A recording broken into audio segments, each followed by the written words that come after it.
समझ मंदिरों से आते हैं, मां सत्यों से आते हैं।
जय मां।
उससे हमारी तृप्ति नहीं हो रही है, तो आप हमें बताइए। हमने ऐसा सुना है कि त्वष्टा के पुत्र जो है वो वृत्तासुर के नाम से विख्यात थे, तो इंद्र के द्वारा क्यों मारा गया? त्वष्टा जो थे वो तो देवताओं के पक्ष में थे, और देवताओं के पुत्र को देवताओं से उनका विरोध कैसे होगा? एक ही में कैसे फूट पड़ रही है? और थोड़ा और कम, बस है ना। तो देवताओं के जो पुत्र हैं, देवताओं के जो मित्र थे त्वष्टा, तो उन्हीं के पुत्र को, उन्हीं के उसको उन्होंने कैसे मार डाला इंद्र ने। और कुछ लोग कहते हैं कि वृत्तासुर का वध देवी ने किया, और कुछ लोगों का मत है कि इंद्र ने उसको मारा। तो एक ही राक्षस को, एक ही दैत्य को इंद्र ने मारा कि देवी ने मारा, ये हमारे मन में संदेह उत्पन्न हो रहा है। राजा जन्मेजय ने पूछा, तो सूत जी महाराज बता रहे हैं कि जब राजा जन्मेजय जी ने ऐसा पूछा, और जैसा उनको व्यास जी ने उनको उत्तर दिया, उसकी बात इस प्रकार से है कि त्वष्टा राजा इंद्र के साथी रहा करते थे, उनके मित्र थे, उनके दरबारी थे। किसी कारण से उनमें आपस में मनमुटाव हो गया, बुराई हो गई। अब क्या हुआ कि कुछ समय के पश्चात में जब उनका अपमान सा हो गया, तो उन्होंने कहा ठीक है।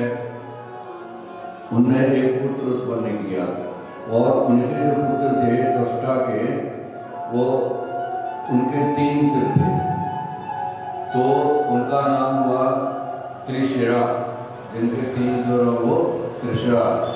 और ऐसे जो त्रिशिरा नाम के जो हुए, उनके पुत्र हुए, तो वो क्या करते थे कि एक मुख से तो वेद का पाठ करते थे, एक दूसरा जो मुख था उसमें मधुपान करते थे, और तीसरे मुख से वो सब चारों तरफ पृथ्वी को, संसार को देख करके उसकी व्यवस्था करते थे, देखते। जैसे 3 मुखों के 3 काम थे। तो एक बार जब उन जो है,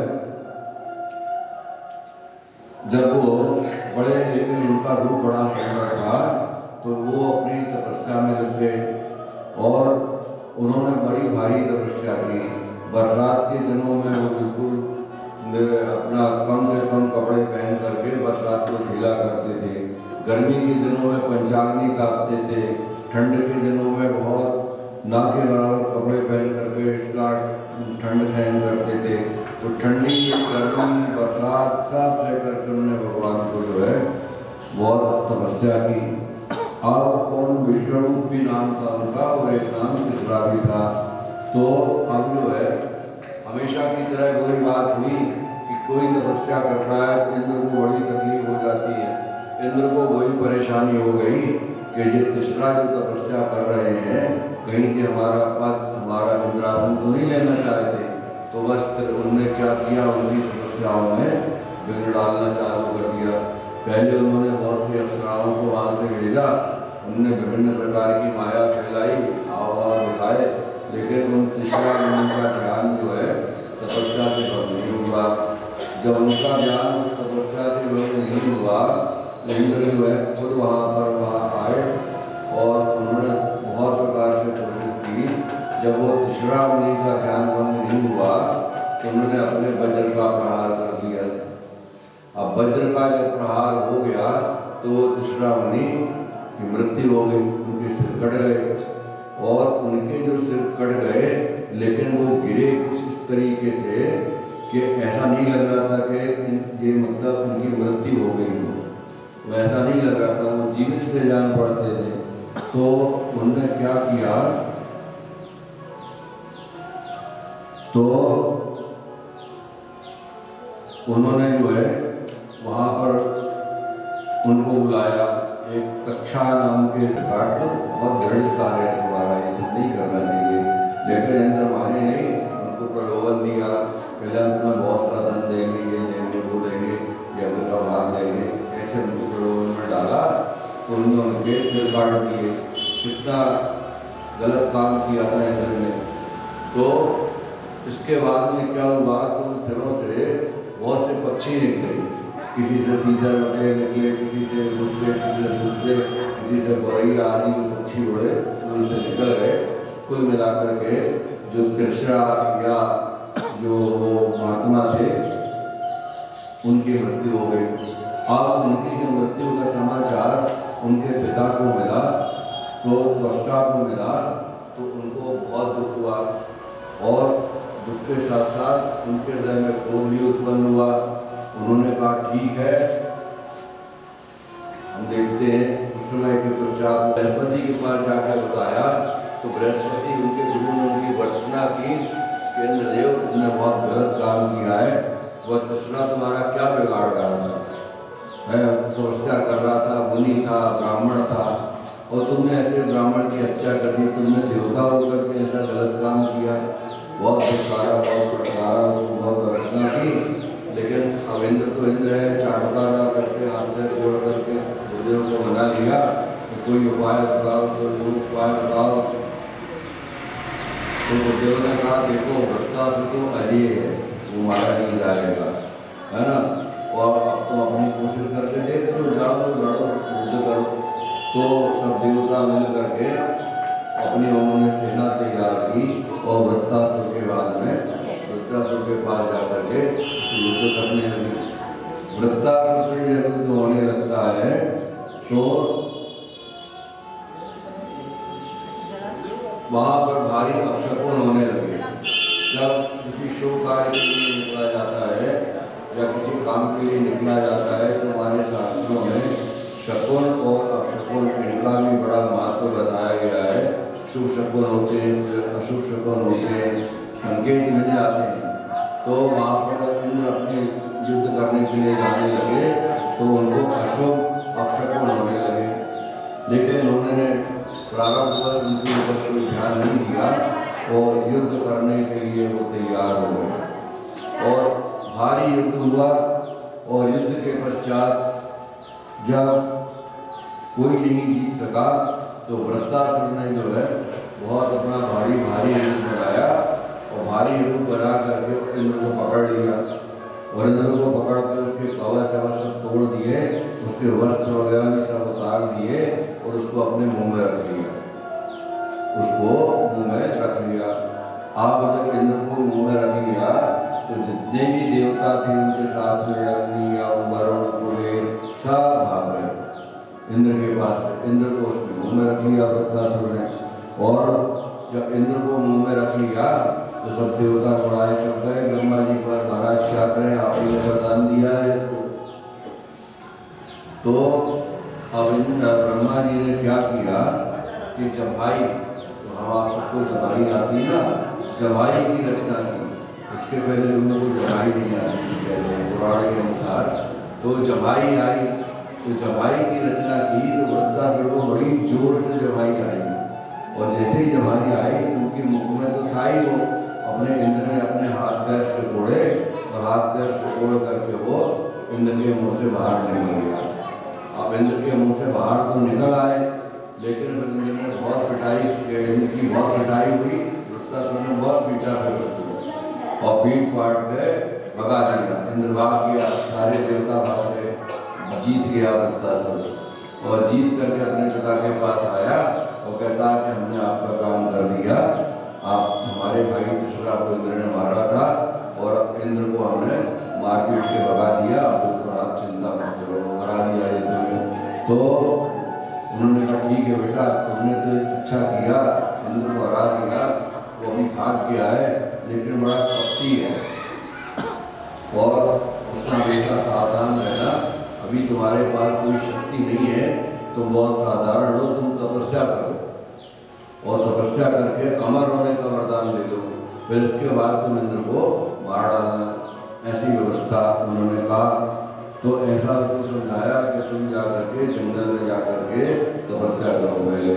तो वृत्तासुर वहाँ से अपने पिता की आज्ञा पा करके वो जंगल में गया और जंगल में जा करके वो वहाँ पर तपस्या करने लगा और उसने बहुत भयंकर तपस्या की और 10,000 साल तक तपस्या वो करता रहा। जब 10,000 साल तक तपस्या हो गई तो इंद्र को अब डर के मारे आज मैंने थे कि एक बार तो खा गया था पकड़ के, पता नहीं क्या करेगा। अब इंद्र की हिम्मत नहीं बढ़ी कि कोई बिगड़ डाले।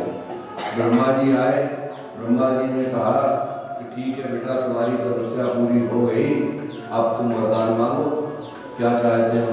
तो उसने कहा कि हे प्रभु, मुझे ऐसा वरदान दो कि चाहे लोहे का हो, चाहे लकड़ी का हो, चाहे गीला हो, चाहे सूखा हो, किसी भी अस्त्र शस्त्र से मेरी मृत्यु ना हो। न गीला, चाहे गीला हो, चाहे सूखा हो, चाहे लोहे का हो, चाहे लकड़ी का हो, न दिन हो न रात हो, न किसी मौसम में किसी समय में मेरी मृत्यु ना हो, ऐसा वरदान हो। ब्रह्मा जी ने कहा तो ऐसे ही होगा और ऐसा कह करके चले गए। तो जब जो है उन्होंने वरदान दे दिया तो वृत्तासुर ने जो है अपनी तैयारी करी और जितने भी दूसरे राक्षस थे वे भी उसने देखा कि वृत्तासुर बहुत बलवान है, सबका राजा हो गया है, सब ने साथ देना चालू कर दिया, सब आ गए और वृत्तासुर के साथ मिल करके सबने स्वर्ग के ऊपर इंद्र की अमरावती में उन्होंने आक्रमण कर दिया। तो जब ऐसा कुछ नहीं कर सकते, कहने फिर तो कहने चलो एक ही आधार है, भगवान विष्णु कोई बताएंगे कोई उपाय, कोई सब जानते हैं किसको कैसे कहाँ कैसे कंट्रोल करना है, कैसी व्यवस्था करना है, ये सब हम आपको बताएंगे। विष्णु भगवान के पास गए, शंकर जी भी साथ में थे, तो भगवान की स्तुति करी, भगवान प्रसन्न हुए। शांतकारं शयनं पद्मनाभं सुरेशं विश्वाधारं गगनसदृशं मेघवर्णं शुभांगं लक्ष्मीकान्तं कमलनयनं योगविद्यानिगम्यं वन्दे विष्णुं अभयहरं सर्वलोकैकनाथं। भगवान की स्तुति की, भगवान प्रकट हुए, कहने बोलो भैया स्तुति वगैरह ठीक है, आए नहीं हो, देवता बड़े स्वार्थी होते हैं, बिना स्वार्थ के नहीं जाते कहीं। तो भगवान ने कहा बताओ, सब अपनी परेशानियां बताई कि किसी प्रकार से जो है वृत्तासुर ने आक्रमण किया, कैसे इंद्र को अपने मुंह में रख लिया और कैसे उसने फिर छोड़ा। ब्रह्मा जी ने कमाई की रचना की तो उसने कैसे कब्जा कर लिया पूरे स्वर्ग के ऊपर, ये सब पूरी बातें हैं उनको बताई। तो यम योगिनो विमनसा सततं स्मरन्ति मोक्षार्थिनो भगवति विराग विकारं वाहि भगवति। जो इस संसार सागर से पार होना चाहता है तो आपके चरण कमल, उनका ध्यान, उनका पूजन एक नाव का काम कर देते हैं। जो आपके चरण कमलों का ध्यान करते हैं वो राग, वो अहंकार, वो संसार की माया से मुक्त करके संसार से पार हो जाते हैं। इस विपत्ति से हमारा छुटकारा कराइए। ने जब ऐसी प्रार्थना की है कि और इंद्र को भी सुख नहीं है, तुमको भी सुख नहीं है, भले तुम्हारे पास आज इतनी धन संपत्ति हो गई, तुम इतने संपन्न हो गए हो, लेकिन तुम सुखी नहीं हो। तो इस प्रकार से जब तुम ऐसी स्थिति में हो तो इंद्र से दोस्ती कर लो। तो ने कहा नहीं भाई, इंद्र का अपना भरोसा नहीं, बड़ा वो छिपिया है, कपटी है, धूर्त है, पता नहीं कब क्या कर दे। लेकिन उन्होंने किसी प्रकार से कैसे उनके लाड उड़ाकर उसको मना लिया। तो वृत्तासुर ने कहा कि देखो, इंद्र ना मुझे रात में मारे, न दिन में मारे, न किसी लकड़ी से, न समझा तो शायद मान जाए, लेकिन जो दुष्ट अंदर से हो, जिसकी प्रकृति ही दुष्ट हो, ऊपर से वो कितनी अच्छा बन जाए, किसी भी रूप में रहे, संत के रूप में रहे या अच्छे आदमी के रूप में रहे, लेकिन कपटी आदमी का भरोसा बहुत मुश्किल होता है। तो चलते रहे। उसके पिता, वृत्तासुर के पिता उसको बार बार समझाते थे कि भैया देखो, तुमने दोस्ती तो कर ली, खूब घूम फिर रहे हो, खूब खा पी रहे हो, सैर कर रहे हो, लेकिन सावधान रहना, ये बहुत चालाक है और मौका देख के चोट करेगा। वृत्तासुर माया के ऋषि रूप थे, भगवती ने, है ना, तो माने नहीं, ध्यान नहीं दिया। एक दिन की बात है, समुद्र के किनारे घूम रहे थे, शाम का समय था। अब वो शाम के समय इंद्र ने कहा कि अच्छा मौका है, न दिन है न रात है, संध्या काल है। तो इसने कहा था दिन में भी नहीं मारना, रात में भी नहीं मारना, शाम का समय है। और अब हथियार, तो इसने कहा था मैं किसी कठोर हथियार से नामर्जन देखा। तो भगवती की प्रार्थना की, तो भगवती ने अपनी शक्ति उस पेड़ में भर दी। यहाँ पर भगवान विष्णु का दान किया, तो भगवान विष्णु ने अपनी शक्ति इंद्र के वज्र में भर दी। तो इस प्रकार से तुरंत उस इंद्र ने क्या किया, उस पेड़ को उठा करके अपने वज्र के ऊपर लपेट लिया, वज्र के ऊपर लपेट लिया।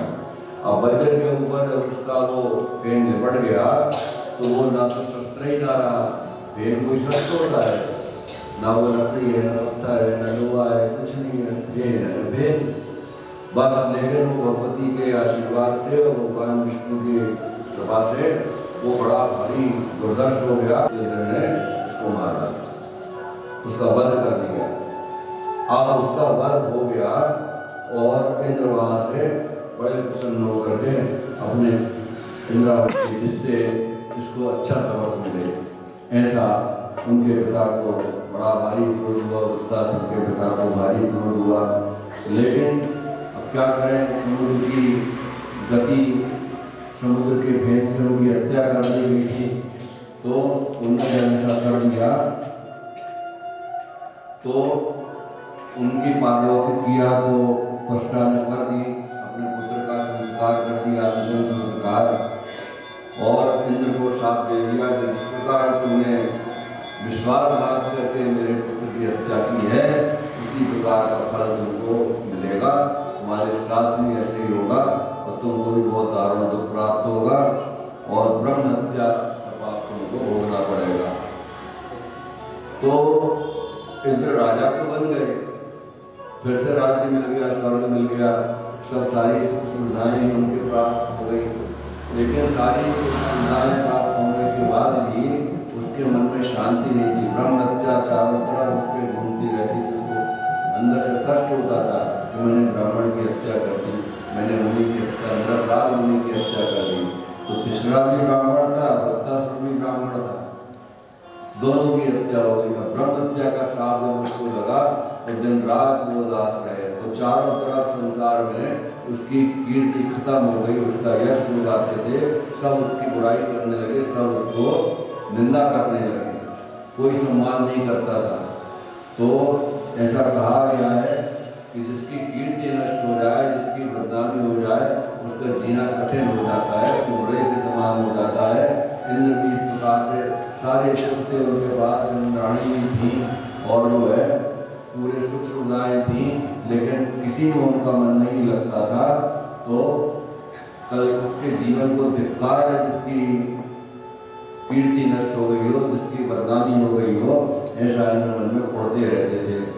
तो एक दिन उनकी पत्नी शची ने उनसे पूछा कि आप इतने दुखी क्यों रहते हो, अब क्या कष्ट है आपको, आपका शत्रु मारा गया और अब आपके पास सब कुछ है लेकिन अंदर से दुखी क्यों हो। उसने कहा कि बस मेरे मन में एक ही कांटा चुभ रहा है कि मेरे द्वारा ब्राह्मण की हत्या हो गई और ब्रह्म हत्या के पाप से मैं कैसे बचूंगा, क्या उपाय है, कैसे बचूँ, क्या करूँ, तो समझ में नहीं आता। और ऐसे परेशान होकर के वो इंद्र जो है एक दिन बिना किसी को जताए बताए वहाँ से निकल गए और कैलाश के पास जाकर के मानसरोवर चले गए। मानसरोवर में एक बहुत बड़ा कमल था, उस कमल की डंडी में छिप करके रहने लगे। देखिए कितना कष्ट होगा, इतने स्वर्ग का राज्य मिल करके भी सुख नहीं भोग सके। तो वो जाकर के वहाँ छिप करके रहने लगे। किसी प्रकार से जो है तो भी सब अनिमित हो गए थे, संसार का काम नहीं चल रहा था, इंद्र कोई था ही नहीं, इंद्र भाग गए। तो उस समय राजा नहुष थे। तो पहले की ऐसी व्यवस्था थी पौराणिक कथाओं के अनुसार कि जो बड़ा प्रभावशाली और अच्छे राजा होते थे तो उनको देवता उनको बुलाते थे और वहाँ की व्यवस्थाएं भी उनको संभालने की देते थे। तो राजा नहुष को बुलाया गया और राजा नहुष बहुत धर्मात्मा थे, भगवान के भक्त थे, अच्छी बुद्धि थी। तो सब ने मिल करके राजा नहुष को इंद्र बना दिया। इंद्र एक पदवी होती है, अलग अलग इंद्र होते हैं। तो उस समय राजा नहुष को इंद्र की पदवी दे दी गई और राजा नहुष स्वर्ग का शासन करने लगे, वहाँ से सबका नियंत्रण करने लगे। अब राजा नहुष जब वहाँ पर शासन करने लगे तो उनके मन में विकार हो गया, प्रभुता पाई काय मद नाही, है ना, अस नहीं वो जन्मा जग माही और प्रभुता पाई जाहे मद नाही। कोई साधारण रहता है तो उसको घमंड ना हो, लेकिन जब किसी पद पे पहुंच जाता है तो मैं फलाना, मैं मंत्री, मैं महामंत्री, मैं प्रधानमंत्री, मैं राष्ट्रपति, ऐसे अभिमान होता है पद का। तो प्रभुता मिल जाती है, धन संपत्ति हो जाती है, पद मिल जाता है, तो पद का अभिमान, प्रभुता का अभिमान, धन संपत्ति का अभिमान ने किसी को नहीं छोड़ा कि ऐसा कोई नहीं है संसार में जिसको अभिमान ना हुआ हो। तो उस नहुष को भी अभिमान हो गया कि हम जब यहाँ के राजा हैं और हम इंद्र हैं, ये इंद्राणी मेरे पास क्यों नहीं आती, ऐसा उसके मन में विचार आया। तो उसने खबर भिजवाई कि इंद्र की आज्ञा है, वर्तमान में जो इंद्र नहुष है उसकी आज्ञा है कि इंद्राणी उनकी सेवा है, मुझे कुछ समय दीजिए। तो नहुष मान गया, समय दे दिया उनको। जब समय दे दिया तो सब देवता मिल करके गए कि बताओ महाराज क्या करें, नहुष की तो बुद्धि बिगड़ गई, उसको राजा बनाया था हमने कि चलो ये शासन करेगा, अब ये इंद्राणी के लिए ऐसा कह रहा है।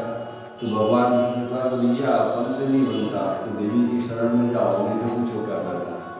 तो भगवान विष्णु ने कहा कि तुम ऐसा करो, एक यज्ञ करो, अश्वमेध यज्ञ, देवी जी के नाम से अश्वमेध यज्ञ करो और यहाँ बृहस्पति जी से कहो कि देवी की आराधना करने के लिए शची को भेजें। तो बड़ा भारी अश्वमेध यज्ञ देवताओं ने किया अपनी विजय के लिए। और देवी जो शची थी, इंद्राणी जो थी, वो इंद्राणी वन में जाकर के भगवान शंकर की तपस्या करने लगी। बहुत समय तक तपस्या करने के बाद जो है भगवान शिव प्रकट हुए और भगवान शिव जो प्रकट होते हैं, भगवान शिव की और पार्वती की तपस्या कर रहे थे, भगवती की आराधना की उन्होंने शची जी ने। जब भगवती की आराधना करी है तो भगवती वहाँ प्रकट हुई और शची को उन्होंने पूछा, तो उन्होंने कहा कि भगवती आप तो सब जानती हो कि कैसी कैसी घटनाएं हमारे साथ हो गई। वृत्तासुर ने पहले स्वर्ग में अधिकार कर लिया था, बाद में जब वृत्तासुर माना गया तो इंद्र वृत्तासुर के डर से भाग गए थे और ब्रह्म हत्या लगी वृत्तासुर के वध के कारण, और उसके कारण से जी आपको उपाय बताएंगे, हम उसकी बुद्धि को मुँह में डाल देंगे। भगवती ज्ञानिनाम देवी भगवती सा बलात्कृष्णमाय महामाया प्रयच्छति। जो ज्ञानियों को भी, चेतना वालों को भी, ज्ञान नवी चेतांसी देवी भगवती सा, ज्ञानियों में तो चेतना स्वरूप भगवती बलात् आकर्षणमाय जबरदस्ती खींच लेती है, मुँह में डाल देती। बलात्कृष्णमाय महामाया प्रयच्छति, वही भगवती है। भगवती ने कहा कि ठीक है, हम उसको संभाल लेंगे, ना उसको तुम इनका उपाय करो। तो विष्णु भगवान ने सलाह दी कि इंद्राणी तुम ऐसा करो कि नव से कहो कि आप ऐसी सवारी पे बैठ करके हमारे पास आओ जैसी सवारी किसी के पास ना हो। तो उसने कहा वो कैसी?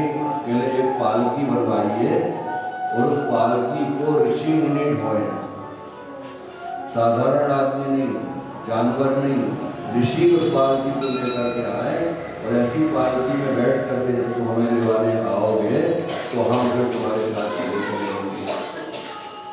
न उसने सब ऋषि मुनियों को आज्ञा दी कि चलो भाई पालकी तैयार करो, इंद्राणी को लेने चलना है और आप लोग पालकी उठाओगे। तो जब ऋषि मुनि लेके चलने लगे पालकी, तो वो कहता है सर्प का अर्थ होता है जल्दी जल्दी चलो। सर्प का जैसे सर्प जल्दी जल्दी चलता है ना, तो वो ऋषि मुनियों को आदेश देने लगा कि सर्प जल्दी चलो। और ऐसा कह के उनको बार बार धुतकारने लगा और एक लात उसने जो है अगस्त मुनि के सिर में भी मार दी। जल्दी चल सर्प। जब ऐसा उसने बोला तो अगस्त मुनि को बहुत क्रोध आ गया और कहना कि सर्प कह रहा है, जा तू जाके सर्प हो गया। तुरंत श्राप दे दिया। अब जैसे ही उसको श्राप दिया तो वो तो पालकी से गिर गया, स्वर्ग से भी गिर गया और बड़ा भारी सर्प बन गया। फिर प्रार्थना की, गलती हो गई, माफ कर दो। तो उन्होंने कहा कि तेरा उद्धार तो हजारों साल बाद होगा, जब द्वापर युग में धर्म के अवतार होंगे राजा युधिष्ठिर। और युधिष्ठिर के जब प्रश्नों का उत्तर तुम दोगे, उनसे तुम्हारा वार्तालाप होगा, तब तुम्हारा कहा कि निकल आओ, तुम्हारे शत्रु का नहुष का नाश हो गया है। और स्वर्ग में ऐसी स्थिति बन गई थी, पूरी कथा इंद्र को मालूम पड़ी। इंद्र वहाँ से आए और जो ब्रह्म हत्या थी, तो ब्रह्म हत्या जो है भगवान विष्णु ने उसको विभाजित करके वृक्षों को, नदियों को, पर्वतों को, पृथ्वी को, स्त्रियों को ऊपर फेंक दिया। इस प्रकार से ब्रह्म हत्या का शमन हो गया और इंद्र जो है वो पाप रहित हो गए। इंद्र के पाप का प्रायश्चित हो गया। तो बहुत समय तक जो है समय की प्रतीक्षा करते हुए वे ठहरे रहे और कमलनाथ में बैठे रहे। जब सबने उनको समझाया बुलाया किसी प्रकार से, तब वो वहाँ से बाहर निकले और बाहर निकल करके आकाश बदल दी और उन्होंने अनेक अवतार लिए। कृष्ण अवतार लिया, राम अवतार लिया। राम अवतार में कितने दुख झेले, कृष्ण अवतार में कितने दुख झेले। अर्जुन नर थे, उनने भी अवतार लिया नर के रूप में, नर के अवतार अर्जुन हुए थे, उन्होंने कितने दुख नहीं झेले। पांडवों की कथा सबको मालूम है, पूरी जिंदगी दुख झेलते रहे। तो कर्ण की गति अत्यंत दयन है। कृष्ण अर्जुन भी इससे नहीं बच पाए थे, सामान्य मनुष्यों की व्याख्या है। तो इसके पश्चात में युग धर्मों का वर्णन किया गया है, कौन से युग में कौन सा धर्म प्रधान है। तो इस प्रकार से उन्होंने बताया कि सत्ययुग में मनुष्य जो है सत्यवासी होते थे, सब धर्मपरायण रहते थे। उस युग में भगवान की पूजन पाठ वगैरह वो तपस्या के माध्यम से होती थी। इसके बाद में उस समय चारों अपना जो धर्म था वो चारों पैरों से स्थित था। धर्म के चार होते हैं पैर, धर्म, अर्थ, काम और मोक्ष, ये चारों अवस्थाएं रहती हैं। ये पैरों की धर्म के पैर हैं। तो पूरी तरह से था, चारों पैरों से धर्म स्थित था। तो लोग धर्म, अर्थ, काम और सुख का भोग करते थे। द्वापर युग आया तो द्वापर युग में लोग धर्म का थोड़ा ह्रास हो गया। तो अर्थ, काम और मोक्ष तीन चीजें रह गई। तो बड़े बड़े यज्ञ होते थे, यज्ञ जो है वो कामिक, एक प्रकार से काम्य कर्म में यज्ञ वगैरह जो किए जाते हैं, कामना होती है कि हमारा ये काम पूरा हो जाए, हमारा ये काम पूरा हो जाए, हमारा ये काम पूरा हो जाए। तो इस प्रकार से उसमें यज्ञ वगैरह होते थे, वह ऐसा हो गया। उसके बाद द्वापर युग का जो धर्म था उसका एक पैरोल खत्म हो गया। उसमें धर्म और अर्थ दोनों की कमी हो गई, धर्म और मोक्ष दोनों खत्म हो गए थे, सिर्फ अर्थ और काम दो वस्तु में रह गए। तो इस प्रकार से तीन धर्म खत्म हो गया था उसमें, और मोक्ष की स्थिति उसमें खत्म हुई थी, दो पग रह गए थे। तो उसमें भी राजा काफी उच्छृंखल हो गए थे, पृथ्वी पर कुशासन करने से धनी उनका प्रधान था, और लोभ के कारण ही महाभारत की लड़ाई हुई।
सब अपने अपने घर में बैठ करके, अगर समय मिल जाए तो बैठ करके करें, गा बजा करके करें, संगीत के साथ करें। समय नहीं मिलता है तो चलते फिरते काम करते उठते रहते भगवान के नाम का कीर्तन करते रहें। इससे बड़ी पूजा, इससे बड़ा साधन कोई नहीं है। इससे सारे कष्ट लौकिक कष्ट भी कटेंगे और अंदर भगवान की कृपा भी प्राप्त होगी, इसमें कोई संदेह नहीं है। ऐसा सभी शास्त्रों का, सभी पुराणों का मत है। तो कलयुग के दोषों से जो भयभीत हो जाए तो श्रवण के द्वारा, कथा सुनने के द्वारा चित्त को समाहित कर लेना चाहिए। देखो तीर्थ जो है, तीर्थ अपने अपने स्थान पर स्थित होते हैं। बड़े बड़े तीर्थ हैं, प्रयागराज है, पुष्कर है, हरिद्वार है, वाराणसी है, और भी सब तीर्थ संसार में करना चाहिए। ऐसा संगोष्ठी तीर्थ यात्रा भी करना चाहिए। लेकिन ऐसा शास्त्रों का मत है कि सत्संग और संत जो है ये चलते फिरते तीर्थ होते हैं। जब कभी समय मिल जाए तो सत्संग जरूर करना चाहिए, संतों का दर्शन जरूर करना चाहिए। और अगर कोई संत ना मिल सके, प्रारब्ध ना हो सके, तो अच्छी पुस्तकों को पढ़ना, धर्म ग्रंथों का पाठ करना, रामायण का, गीता का, भागवत का पाठ करना, सुनना, कथा सुनो, ये सब करते रहना चाहिए। इससे बड़ा कोई सत्संग नहीं है। क्यों? सत्संग से ही विवेक होता है, और विवेक से जब वैराग्य होता है, वैराग्य जब हो जाता है तभी भगवान के चरणों में प्रेम उत्पन्न होता है। तो इसके लिए करिए सदा सत्संग। निश्चित रूप से आप लोग देखिए, रामचरितमानस सबसे सुलभ ग्रंथ है, सबको आता है, हिंदी सबको आती है। हम समझते हैं कोई ऐसा घर नहीं होगा किसी सनातनी हिंदू का जहाँ रामायण न हो, रामचरितमानस न हो, तुलसीदास जी महाराज का। उस रामायण का पाठ आप लोगों के नियम बना लें, ज़्यादा नहीं तो सिर्फ एक दुआ पढ़ें। आप घड़ी मिला लीजिए, एक दुआ का पाठ करिए। एक दुआ में सिर्फ 1 मिनट लगेगा, 1 मिनट। हम अपने 24 घंटे में से कितने मिनट, कितने सेकंड हो गए, गणना करके देख लीजिए। अगर 1 मिनट में हम एक दोहा भी पढ़ें तो हमारे लिए सत्संग का काम करेगा। नियम बनाइए, एक दुआ रामायण पढ़ना, सिर्फ एक दुआ, ज़्यादा मत पढ़िए। एक गरी आधी उतने पढ़े, भगवान समर्थवान बनाए, आयोजन भी करे जैसी जिसकी शक्ति हो। लेकिन कभी अपने आप को दीनहीन मत समझना, कभी अपने आप को कमज़ोर मत समझना, कभी अपने आप को ये मत सोचना कि हम कुछ नहीं कर सकते। कुछ नहीं कर सकते तो भगवान के नाम का कीर्तन तो कर ही सकते हैं ना, चलते फिरते करो ना, कहीं जा रहे हैं भगवान का नाम लेते जाओ, धीरे धीरे ले लो, बन जाए तो सामूहिक रूप से ले लो। आप देखिए बहुत जल्दी आपके जीवन में परिवर्तन होने लगेगा। ये मैं अनुभव की बात कह रहा हूँ, कहीं सुनी लिखी बात नहीं, मैंने अनुभव किया इस वस्तु को। आप भी करके देखिए, जो हम कर सकते हैं वो आप भी कर सकते हैं। अगर कोई वस्तु एक बार शाश्वत है, अगर किसी ने भगवान का दर्शन किया है तो हम भी भगवान के दर्शन कर सकते हैं, ये सत्य है। तरीका अपनाने की जरूरत है। तरीका क्या होना चाहिए? जैसे मान लीजिए ये यंत्र है, कैमरा है, बिजली है, पंखा है, बाजा है, इनका एक विशेष सिस्टम है ना, कि इनको एक विशेष तार जोड़े जाएंगे, विशेष तरीके से लगाओगे तभी वो काम करेगा। एक तार गड़बड़ा हुआ और किसी भी मारने लगेगा। ऐसे ही विशेष सिस्टम, विशेष विधि के द्वारा जिन ऋषि मुनियों ने, जिन हमारे पूर्वजों ने, हमारे महात्माओं ने, जिन भगवती का, भगवान का साक्षात्कार की हम पढ़ रहे हैं, सुन रहे हैं आप लोग, तो हम क्यों नहीं कर सकते? क्यों दीनहीन बने हैं? क्यों अपने आप को कमजोर समझ रहे हैं? हम सब परमात्मा की संतान है, हम सब ऋषि मुनियों की संतान है। आप लोग गोत्र में बोलते ना, कोई भारद्वाज गोत्र का है, कोई कश्यप गोत्र का है ना, तो हम लोग ऋषि मुनियों की संतान है, हम दीनहीन नहीं है। अपने सनातन धर्म को, अपनी वास्तविक अवस्था को हम भूल चुके हैं। कुछ भूलने के कारण ही हम अपने आप को दीनहीन समझते हैं। वास्तव में हम तो परमात्मा का अंश है, हर जीव परमात्मा का अंश है। और अपने आप को पहचान करके हमेशा उठने की आलस्य को त्याग करके ऊंचे बढ़ने की कोशिश करो। कहने का मतलब ये है कि सब संसार के काम करो, भगवान को याद करते रहो, सफलता मिलेगी। बोलिए श्याम रामचंद्र भगवान की जय।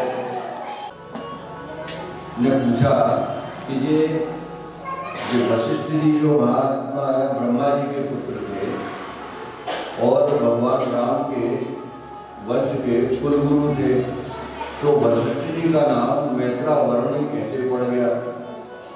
इनका नाम मैत्रावर्णी है, तो मैत्रावर्णी कैसे पड़ गया? तो उसकी एक कथा आती है कि एक राजा निमि थे और निमि नाम के राजा ने एक बार जो है उनके मन में आया कि हम बहुत बड़ा यज्ञ करें, और यज्ञ करने के लिए उन्होंने पूरी सामग्री इकट्ठी कर ली, सब तैयारी कर ली, सब ऋषि मुनियों को, अपने संबंधियों को, राजाओं को निमंत्रण दे दिया कि हमारे यहाँ यज्ञ है और आप आइए।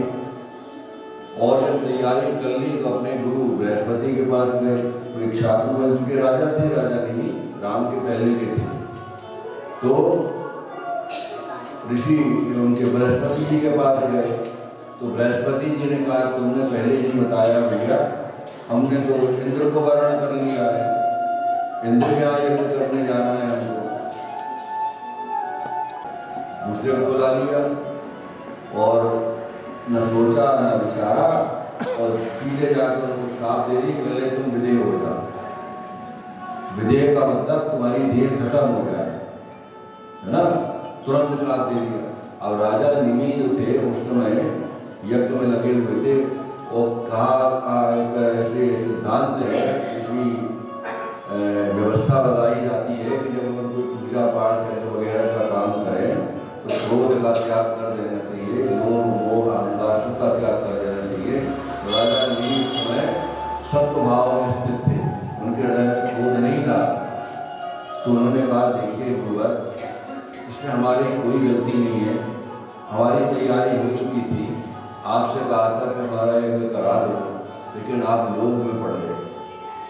और लोभ में पढ़ करके आप इंद्र के यहाँ चले गए, क्योंकि इंद्र तो स्वर्ग का राजा है, ज़्यादा दक्षिणा देता, धरती वाले क्या देते। तो आप लोभ में पढ़ के इंद्र के यहाँ चले गए और यहाँ आकर के आप क्रोध के वशीभूत हो गए, क्रोध में भर के हमको श्राप दे दिया, मेरी कोई गलती नहीं थी और मैं तो आपका कुलगुरु के नाते सम्मान कर रहा हूँ। उदय महाराज ने गौतम जी ने यह सम्मानकारी है, आपका स्वागत है। तो नहीं माने, जब नहीं माने तो राजा नीमे ने उनको साथ दे दी कि तुम भी शरीर से हीन हो जाओ, तुम्हारा भी शरीर न रहे। दोनों ने एक दूसरे को साथ दी। पहले इतनी ताकत होती थी, यजमान में भी ताकत होती थी कि वो अपने गुरु को साथ दे दे, और गुरु की तो ताकत है, सब सत्यवादी थे, सत्य की बात है, तो दोनों ने एक दूसरे को साथ दे दी। तो क्या हुआ कि वशिष्ठ जी भागे फिर वहाँ से, वो जाके अपने पिता ब्रह्मा के पास, मैंने ऐसा हो गया, निमि ने हमको बड़े होने का श्राप दे दिया। तो कहने लगे ऐसा करो कि तुम मित्रा वरुण के यहाँ चले जाओ। मित्र और वरुण नाम के जो देवता थे, मैंने इनके यहाँ जाकर के रहो और समय आने पर हम तुमको फिर से उत्पन्न करवा देंगे। तो वो मित्रा वरुण के घर में रहने लगे। तो मित्रा वरुण के समय में घर में जब वो रहने लगे तो बहुत समय तक बीते हुए। मित्रा वरुण ऋषि थे, मित्र और वरुण ये दोनों ऋषि थे और तपस्या करते रहते थे। वहीं पे वशिष्ठ जी रहने लगे विदेह आत्मा के रूप में। वस्तुता से जो नहीं करोगे तो तुम्हारे कुल में भगवान अवतार लेंगे, तुम्हें उनकी प्रवृत्ति करने मिलेगी। तो वही वशिष्ठ जी हैं जिनके कुल में शाकवंशी कुल में आगे चल के भगवान श्री राम हुए और भगवान राम के भी पुरोहित बने। इसी आशा से वशिष्ठ जी लाखों साल लाखों वर्ष की प्रतीक्षा के बाद में वशिष्ठ जी को भगवान राम की पुरोहिती करने का सौभाग्य प्राप्त हुआ। ऐसी तपस्या है। आज 500 सालों के बाद हमारा राम मंदिर पूर्ण हुआ।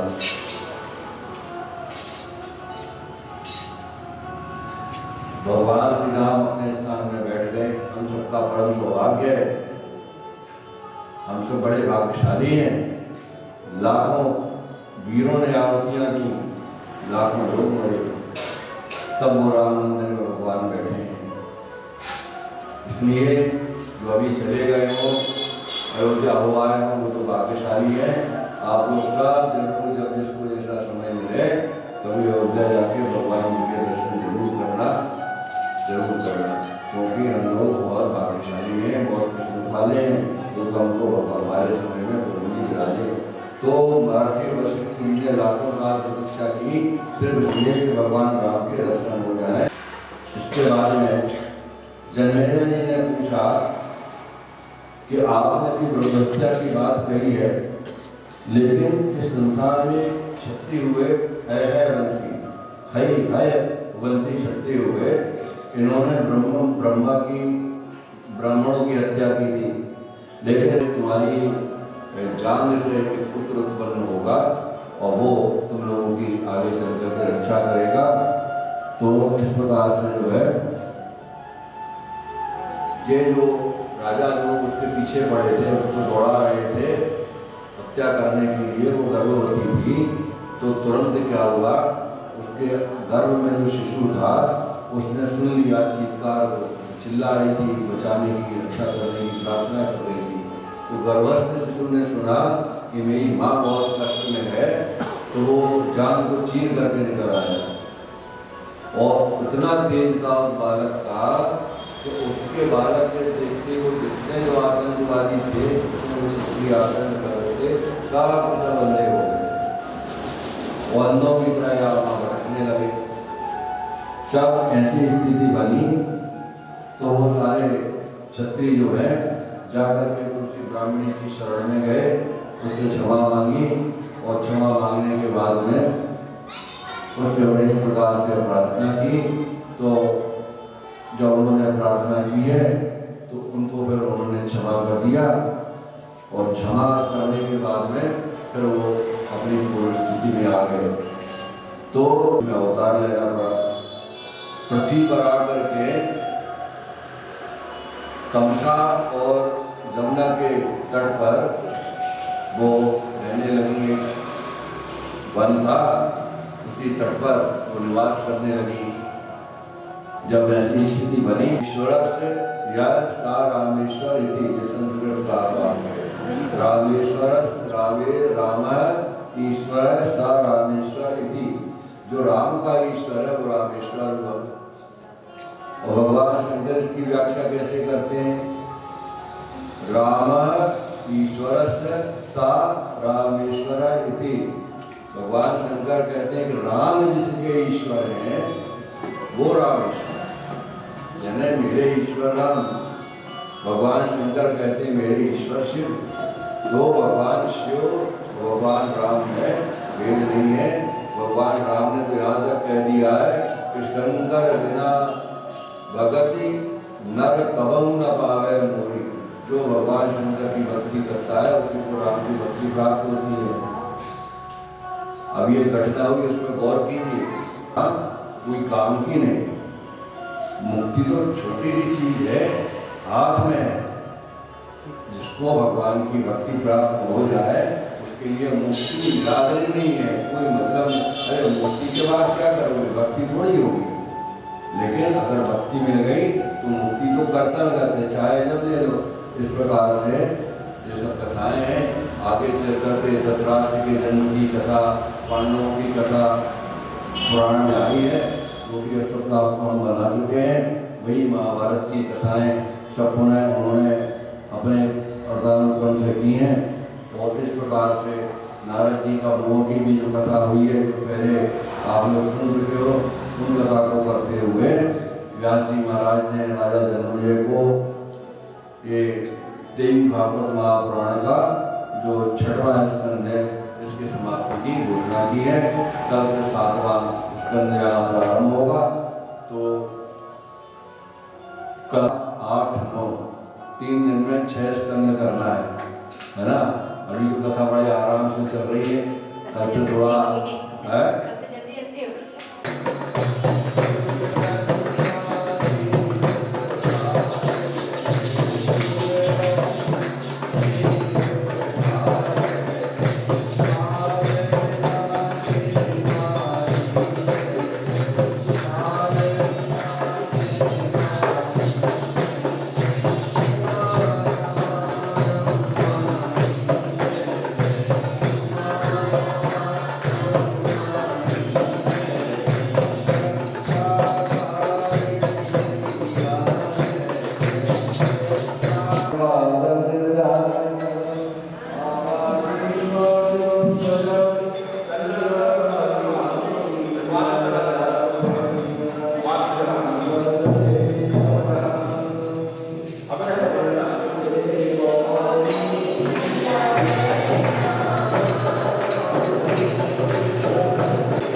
है।